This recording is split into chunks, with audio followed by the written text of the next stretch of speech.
Hey guys, it's Christy, and today I am here for a chakra wisdom oracle card reading. I thought that since we are we got our card. Since we are in the holiday season, approaching a new year, I thought it would be great for some guidance from the universe on maybe a chakra that would be well worth our while to work on.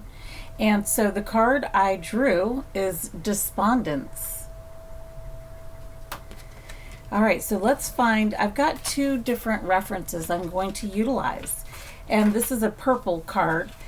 Excuse me. So that's going to indicate the sixth chakra. And we are going to find out what the main idea of this color is. And then we'll go into the details of this particular card, which is Despondence. So let's see. Blue and purple. Here we go. Okay, so the purple cards indicate learning to see without sight, which to me means we're going to be relying on our intuition, maybe. So overall impression of these cards is seeing the unseen. Keywords are guidance, intuition, secrets, integrity, knowledge, spirituality, inner child, mystery, and dignity. So the manifesting intention is the sixth chakra represents our sixth sense. All the cards in the purple color ray, indigo and violet, appear in this chapter.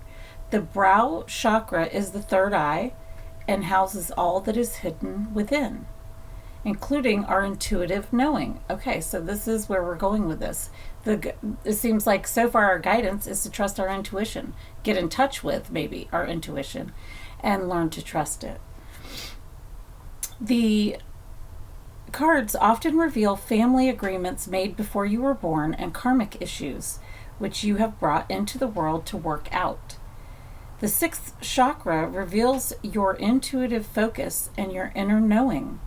The cards in this chapter may reveal the behaviors you've either inherited or unknowingly chosen to copy from your family of origin.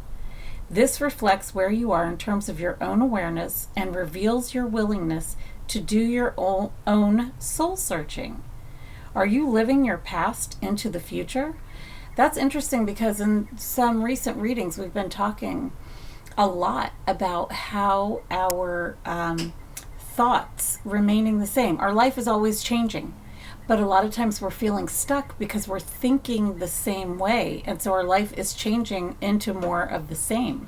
So we aren't realizing that it's changing. We're thinking we're stuck when really we have the power to trust our intuition, start listening to that inner voice, adjusting our vibration, and moving into a new and changed future. So I love this message so far. Faith is the unspoken element here. I love that. Faith is unspoken element.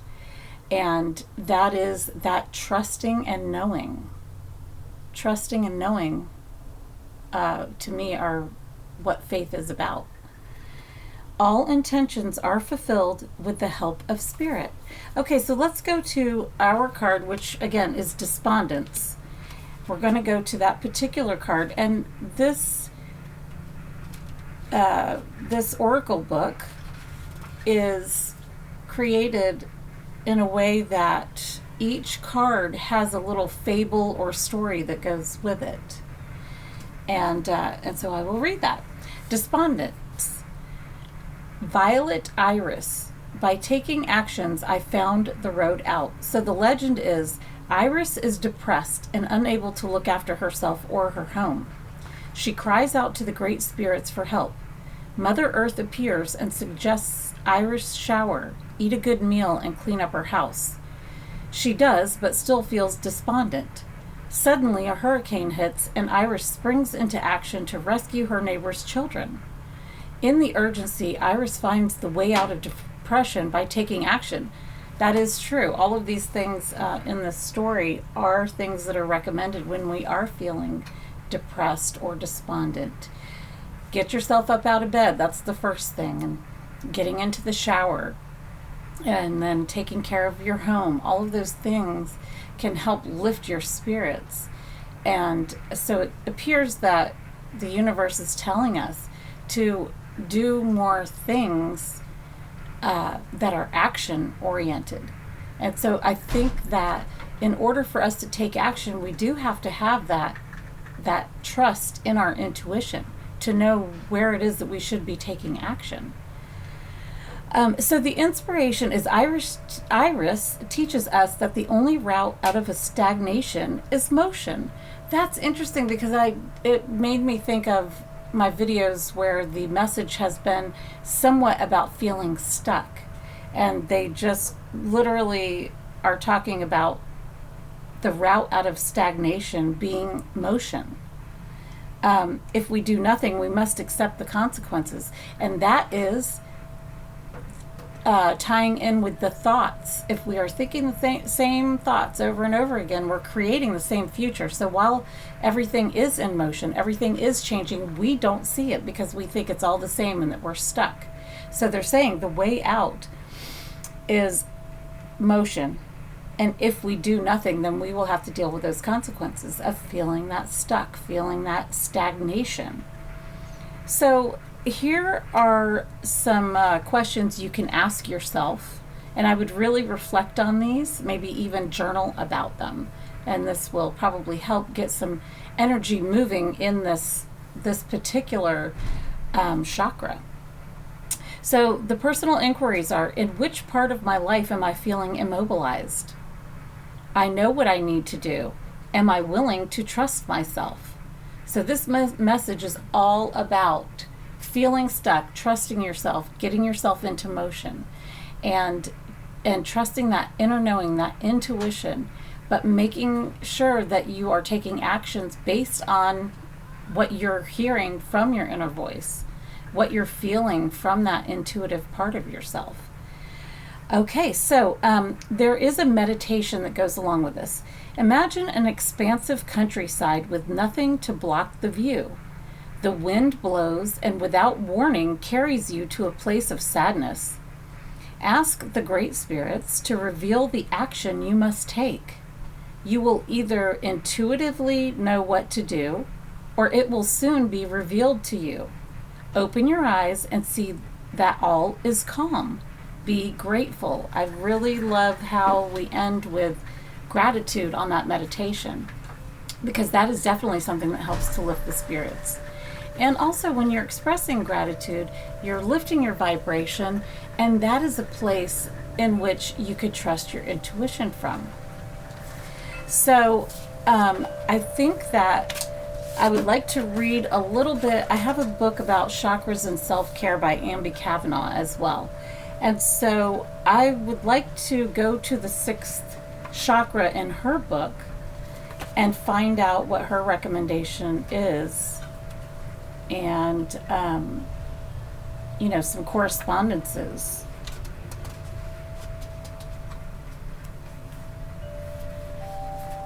Let's see, where's our purple chakra?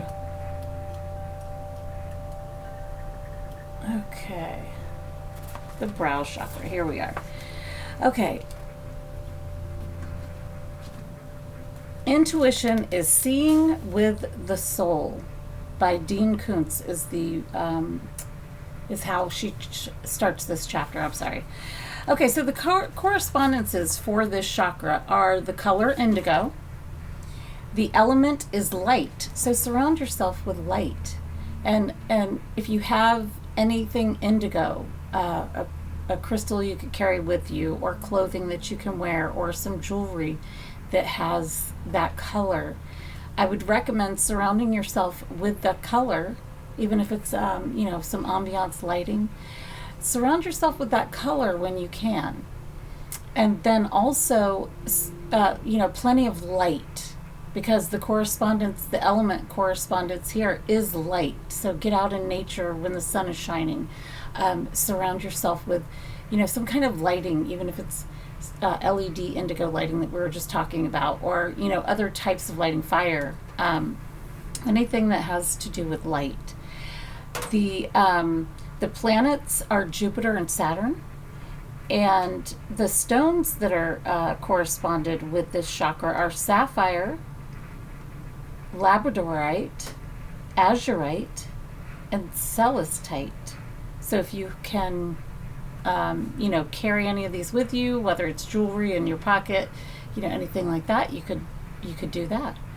The animal is the hawk, and essential oils that you could diffuse in a diffuser or wear in some kind of an oil blend would be sandalwood, bergamot, patchouli, and vetiver.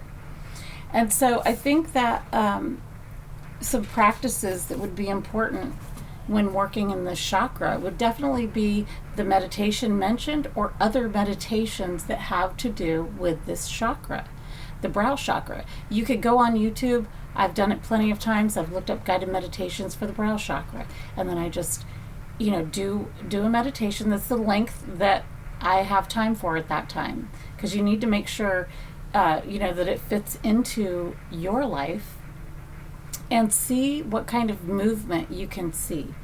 And I would recommend definitely getting out in nature and taking walks. That's that motion, that's the action that you could take that will get you out in the light and in touch with nature and with Mother Nature and the earth and universe, God. And once you're out there, do maybe a walking meditation. See what that brings in for you. Do whatever it is that you can to reflect on, where you feel stagnation. Do you feel depression? What kind of action will you take to help bring yourself out of that? And I think this is the perfect time of year, because you've just gotten through a very hectic time of year for a lot of us.